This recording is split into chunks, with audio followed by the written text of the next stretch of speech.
The first snow of winter had begun to fall over Hollowmere, a small village nestled between frost-hardened fields and a silver river that ran slow and deep.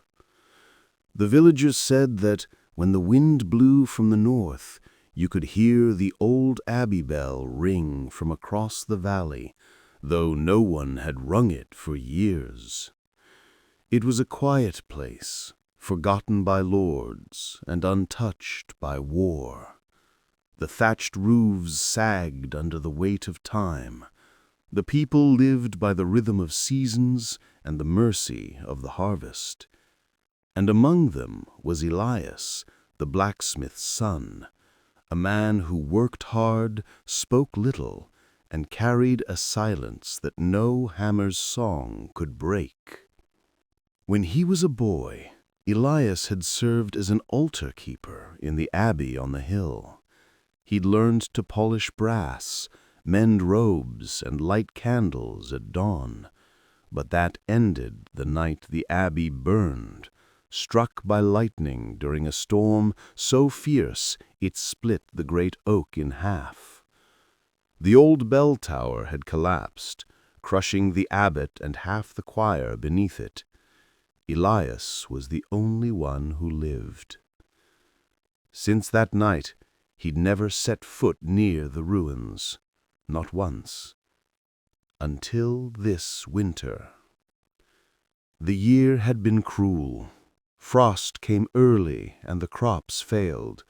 The villagers prayed to the saints, but their prayers rose into empty air. Livestock perished in the cold, and the river froze so thick the children crossed it without fear. When sickness came, it began with the youngest, then the mothers, and then the old. Soon every cottage in Hollowmere carried the sound of coughing through the night. Elias worked at the forge by day and cared for his mother by night. Her voice grew weak, her eyes dim.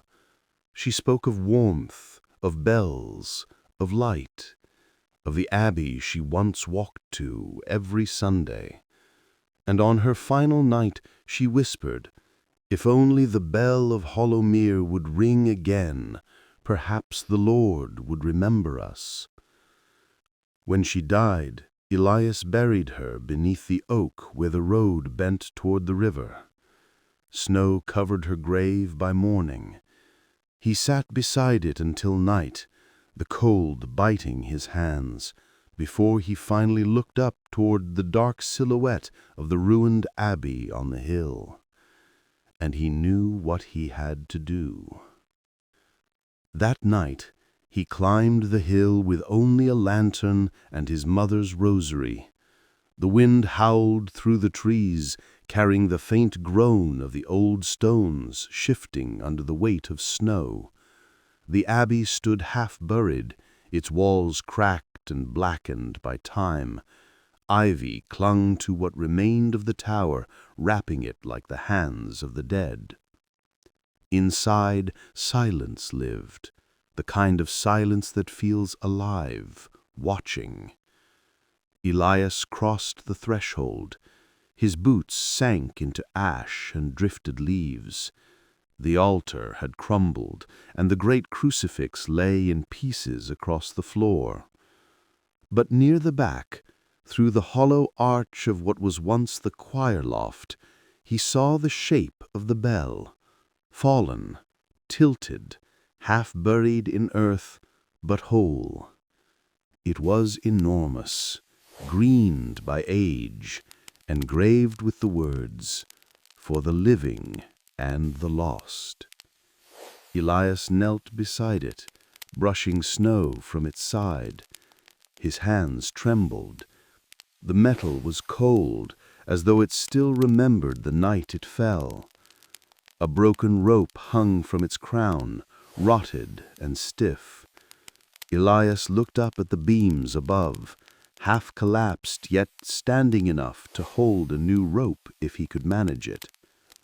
He whispered a prayer to no one, then set to work. For 3 nights he returned to the abbey. By day he gathered rope, pulleys, tools, and timber from the forge.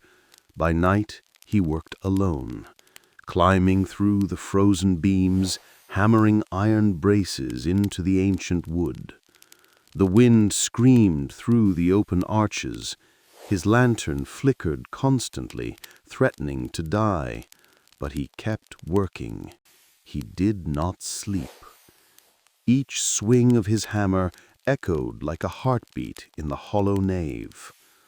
On the 3rd night, he finally secured the rope to the beam above the bell and climbed down, his breath heavy with exhaustion.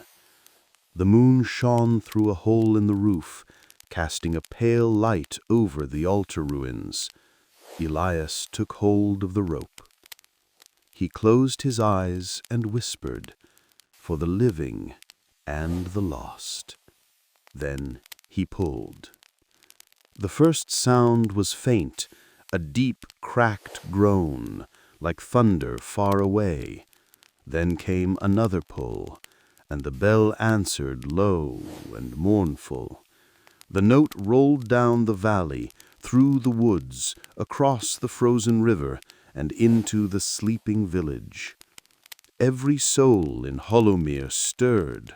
Some opened their shutters, some wept, some fell to their knees. For the first time in 20 winters, the bell of St. Branwen's Abbey had rung again. Elias fell to the floor, breathless. The sound vibrated through the stones, shaking loose dust that sparkled in the moonlight.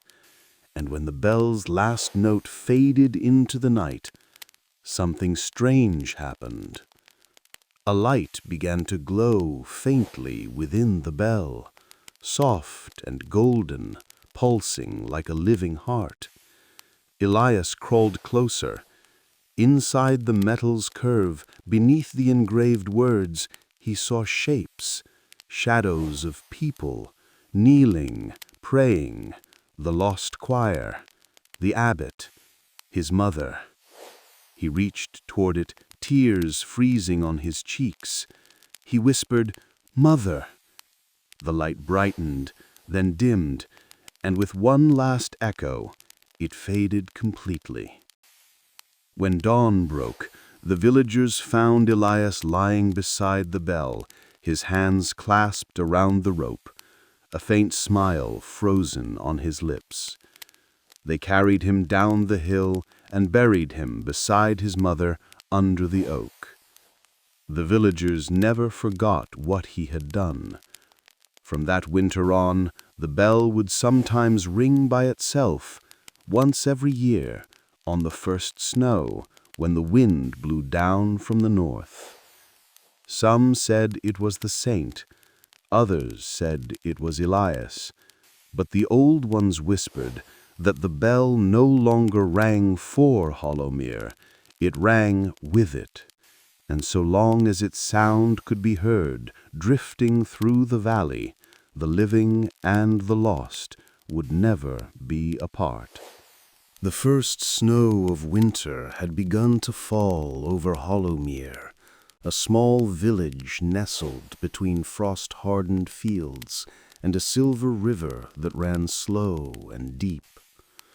The villagers said that when the wind blew from the north, you could hear the old abbey bell ring from across the valley, though no one had rung it for years. It was a quiet place, forgotten by lords and untouched by war. The thatched roofs sagged under the weight of time. The people lived by the rhythm of seasons and the mercy of the harvest. And among them was Elias, the blacksmith's son, a man who worked hard, spoke little, and carried a silence that no hammer's song could break. When he was a boy, Elias had served as an altar keeper in the abbey on the hill. He'd learned to polish brass, mend robes, and light candles at dawn.